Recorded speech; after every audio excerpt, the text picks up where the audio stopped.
जी बिस्मिल्लाहिर्रहमानिर्रहीम अस्सलाम वालेकुम। मैं हूं डॉक्टर नुमान अली और आपकी खिदमत में एक नए सेशन के साथ हाजिर हूं। डेयरी फार्म के ऊपर जो सबसे ज़्यादा कास्ट आती है वो आती है न्यूट्रिशन पे, फीड पे। 70% एक फार्म की जो कास्ट है वो फीड पे होती है और बाकी जो कास्ट होती है वो बाकी मेडिसिन वगैरह, कंस्ट्रक्शन और बाकी इंग्रेडिएंट्स पे होती है। तो जो मेजर कास्ट है वो फीड पे होती है। अगर फीड की कास्ट को कम कर दिया जाए तो फार्म की प्रोडक्शन को बढ़ाया जा सकता है। अगर एक फार्मर जो कि वंडा बाहर से खरीद रहा है, फीड बाहर से खरीद रहा है, तो उसको कास्ट ज़्यादा पड़ रही है और आउटपुट कम आ रहा है। ठीक है।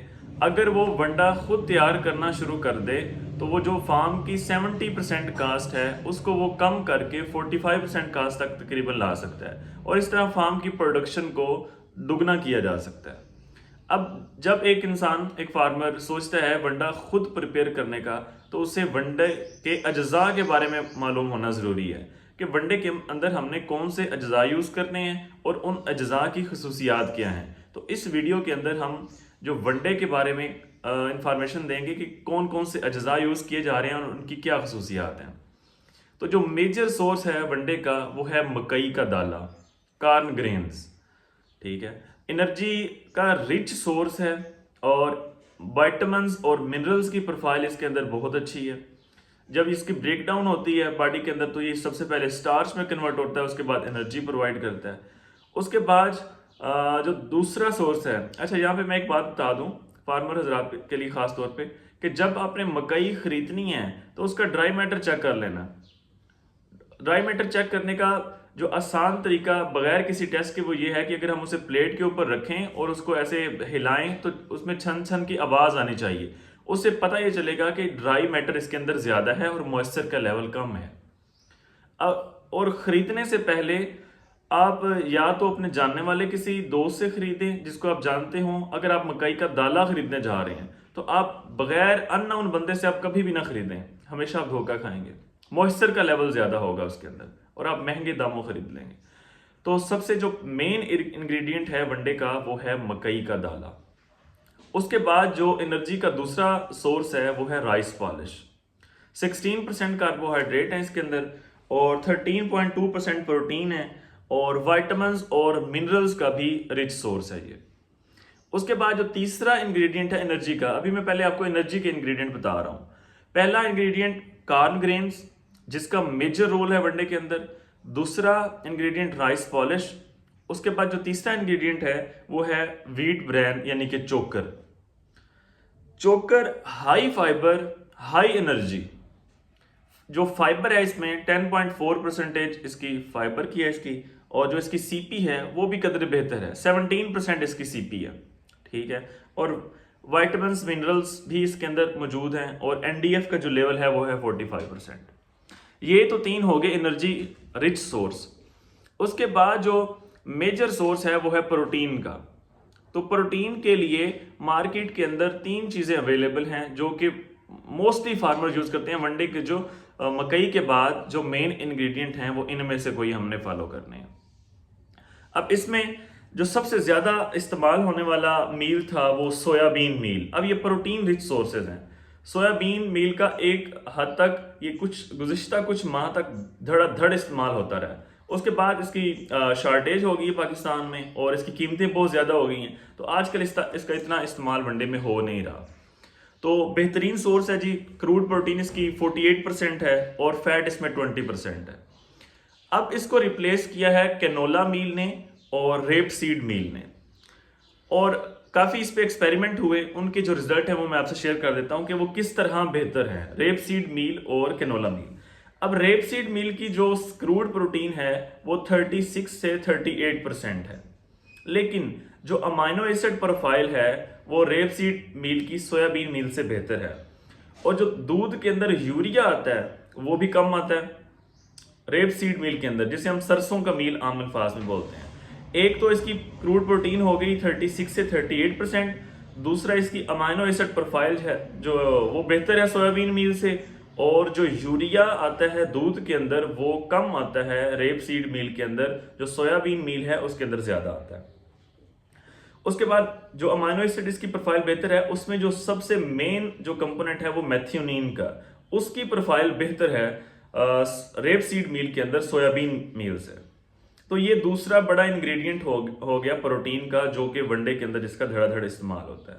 पहले मैंने आपको बताया कि जो एनर्जी रिच सोर्स हैं, जिसमें मैंने आपको बताया मकई के दाले का, कार्न ग्रेन्स का, उसके बाद दूसरा राइस पॉलिश, तीसरा व्हीट ब्रैन यानी कि चोकर, और उसके बाद प्रोटीन के मैं आपको सोर्सेज बता रहा हूँ, जिसमें पहला सोयाबीन मील और दूसरा मैंने आपको बताया रेपसीड मील।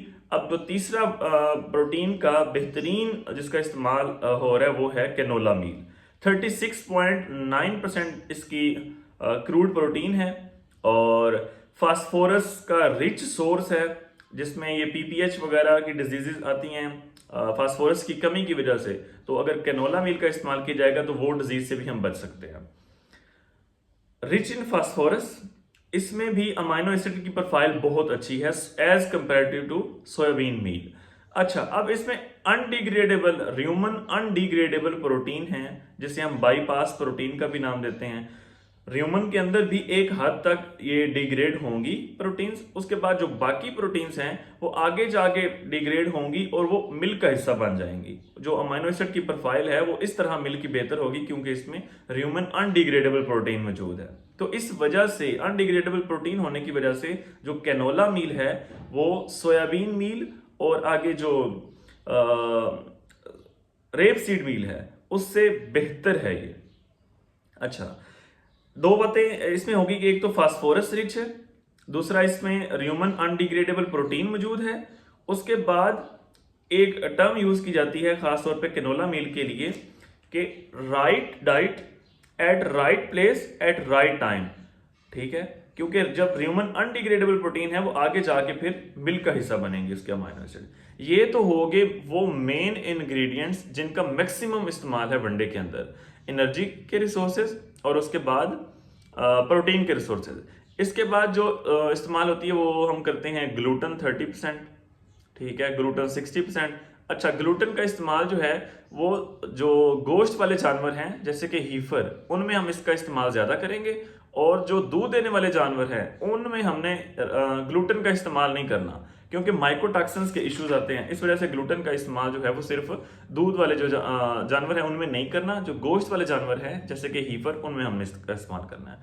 उसके ये तो हो गए मेजर इंग्रेडिएंट्स अभी जो मैंने आपको बताया। उसके बाद कुछ माइनर इंग्रेडिएंट्स होते हैं वो वनडे में यूज होते हैं। उनमें क्या है, शीरा इस्तेमाल होता है पैलेटेबिलिटी बढ़ाने के लिए, ठीक है। उसके बाद डीसीपी का इस्तेमाल किया जाता है, डाई कैल्शियम फास्फेट। उसके बाद एमसीपी का इस्तेमाल भी करते हैं, मोनो कैल्शियम फास्फेट। उसके बाद फीड में कोई टॉक्सिन्स वगैरह ना हो तो टॉक्सिन बाइंडर्स का इस्तेमाल किया जाता है, ठीक है। उसके बाद हम चूने का इस्तेमाल करते हैं, कैल्शियम कार्बोनेट, लाइम जो है चूना, कैल्शियम की कमी को पूरा करने के लिए चूने का इस्तेमाल किया जाता है। उसके बाद बाईपास फैट का इस्तेमाल किया जाता है ताकि जानवर का जो है वेट वो पूरा रहे, उसका बॉडी कंडीशन स्कोर अच्छा रहे, तो उस वजह से बाईपास फैट का भी इस्तेमाल किया जाता है। तो ये इंग्रेडिएंट्स हैं जो वनडे की प्रिपरेशन के लिए इस्तेमाल किए जाते हैं। अब सवाल ये पैदा होता है कि इन इंग्रेडिएंट्स की कितने % यूज करना है, कि अगर हमारे पास 20 जानवर हैं तो हम इसका वंडा कैसे तैयार करें, कौन सा इंग्रेडिएंट वनडे के अंदर कितने % डालें। तो इसका जवाब ये है कि जो बच्चे हैं काफ, उनके लिए जो वनडे की प्रिपरेशन होगी उनके अज्जा की जो क्वांटिटी है वो डिफरेंट होगी। जो हीफर है, गोश्त वाले जानवर हैं जिनको हमने वजन जल्दी गेन करवा के हमने जल्दी हीट पे लेके आना है, उसके लिए जो वनडे की कंपोजिशन है वो डिफरेंट होगी। उसके बाद जो दूध देने वाले जानवर हैं उनकी कंपोजिशन डिफरेंट होगी। उससे आगे चलते हैं, जब दूध देने वाले जानवर हैं जो पीक प्रोडक्शन पे हैं, फॉर एग्जांपल जो 30-40 केजी लीटर दूध दे रहा है, उसकी कंपोजिशन वनडे की डिफरेंट होगी। जो 7, 8, 10 वाला, 20 वाला है उसकी कंपोजिशन डिफरेंट होगी। उसकी वजह यह है कि अगर हम 40 लीटर वाले जानवर को भी वही वंडा खिला रहे हैं, हम 20 लीटर वाले जानवर को भी वही वंडा खिला रहे हैं, 10 वाले को भी वही खिला रहे हैं, तो इस तरह हमारा इनपुट ज्यादा है उन जानवरों पे और हमारा आउटपुट कम आएगा और इस तरह हमारी कास्ट बढ़ जाएगी। तो इसकी हमने इसके डिफरेंट फार्मूले बनवाने हैं। तो इसका बेहतरीन हल ये है कि आप अपने इलाके के जो वेटनरी कंसल्टेंट है उसे बुलाएं, अपने जानवरों के ग्रुपिंग करें काफ सेक्शन अलहदा करें, हीफर वाले अलहदा करें, पीक प्रोडक्शन पे जो हैं वो अलहदा करें, जो मिड लैक्टेशन पे हैं वो अलहदा करें, और जो रिसेंटली काविंग जिन्होंने की है, रिसेंटली पार्चुरेटेड हैं, उनको अलहदा करें। तो उसके हिसाब से अपने कंसल्टेंट से को बताएं कि हमारे पास ये इंग्रेडिएंट्स अवेलेबल हैं। फिर आप जब वंडा प्रिपेयर करने जाएंगे तो आप अवेलेबिलिटी पे जाएंगे कि हमारे इलाके के अंदर कौन से इंग्रेडिएंट्स अवेलेबल हैं, और दूसरे नंबर पे हम जानवरों को इसके साथ कौन सी खुराक दे रहे हैं। फॉर एग्जांपल हमारे पास साइलेज अवेलेबल है, तो कितनी जो न्यूट्रिएंट की मिकदार है वो हमने साइलेज से लेनी है, और उसके हिसाब से हमने कितना जो हिस्सा है खुराक का वो वनडे से लेना है। तो वनडे की कंपोजिशन बहुत ही सी चीज़ों पे इन्हसारकारी होती है। एक अवेलेबिलिटी ऑफ इंग्रेडिएंट्स पे, क्योंकि अगर हम बाहर से मंगवाएंगे तो फिर कास्ट बढ़ जाएगी। दूसरा जो है कि हम साथ कौन सा चारा दे रहे हैं, हम सब्ज चारा दे रहे हैं, हम साइलेज दे रहे हैं, हमने हे पे रखा हुआ है, तो किस चीज़ पे हमने रखा हुआ है, ताकि कंसल्टेंट जिसने फार्मूला डिज़ाइन करना है उसे पता हो कि इतने इंग्रेडिएंट्स हमने यहाँ से लेने हैं, सब्ज चारे से, हे से या साइलेज से, और इतना जो खुराक का पोर्शन है वो हमने वनडे से लेना है। तो वनडे का फार्मूला इस तरह डिज़ाइन किया जाता है। तो आप अपने कंसल्टेंट रखें वेटनरी, उसे बिठाएं, उसे बताएं अपनी सारी सूरत हाल, और उसके मुताबिक आप फार्मूला डिज़ाइन कराएं। तो ये था आज का सेशन। अगर आपको वीडियो पसंद आई हो तो लाइक करें, और कोई क्वेश्चन है तो आप कमेंट सेक्शन में पूछ सकते हैं। बहुत शुक्रिया।